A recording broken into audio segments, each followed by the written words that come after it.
Hi friends, welcome to Leena diary vlogs. ఈరోజు మీకు ఆలుగడ్డ కర్రీ ఎలా డిఫరెంట్గా చేయాలో చూపిద్దామని అనుకుంటున్నాను. ముందుగా ఆలుగడ్డలు కట్ చేసి పక్కన పెట్టి ఉడికించండి. వాటర్ పోసి శుభ్రంగా కడిగి వాటిని ఒక గిన్నెలోకి వేసుకొని వాటర్ పోసి కొంచెం సాల్ట్ వేసి ఉడికించండి.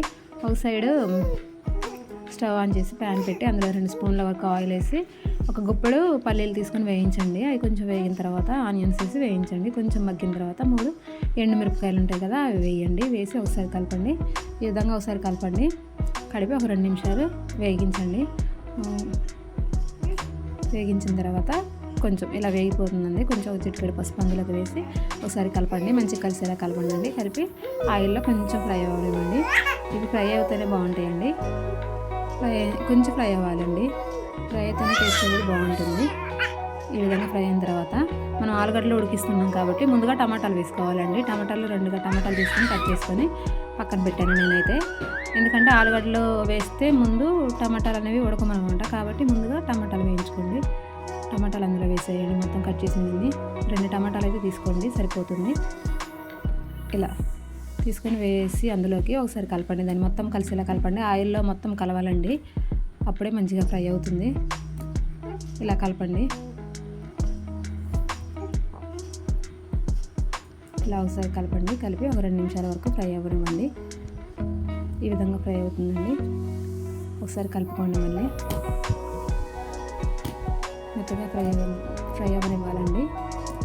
ఈ విధంగా మొత్తం ఫ్రై అవ్వాలి. ఫ్రై అయిన తర్వాత మనం పక్కన పెట్టుకున్నాం కదా ఆలుగడ్డలు, అవి ఉడికిపోయాయి. అవి పైన పొట్టు అంతా తీసేసి ఒకసారి కడగండి. కడిగిన తర్వాత అవి ఇందులోకి ట్రాన్స్ఫర్ చేసుకున్నాము. మనము ఉడకబెట్టినాయి కదా, త్వరగా అందులో కలిసిపోతాయండి.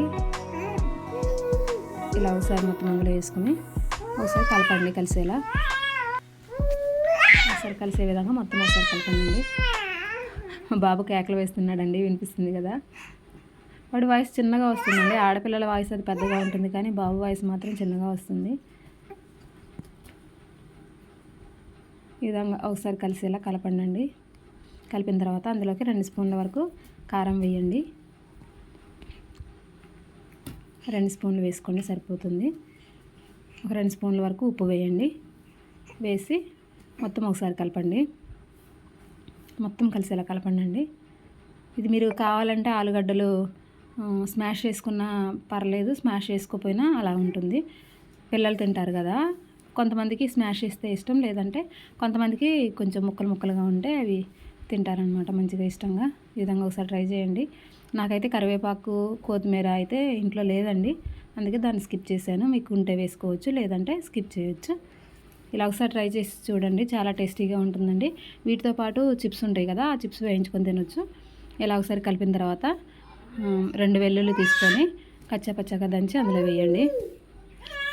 దీంట్లో అల్లం పేస్ట్ అవసరం లేదండి, వెల్లుల్లి వేస్తే సరిపోతుంది. చాలా టేస్టీగా ఉంటుందండి. ఒకసారి ట్రై చేసి ఎలా వచ్చిందో నాకు కామెంట్ బాక్స్లో కామెంట్ చేయండి. ఇలా మరిన్ని వీడియోస్ కోసం నా ఛానల్ని సబ్స్క్రైబ్ చేయండి, లైక్ చేయండి, షేర్ చేయండి. Thank you.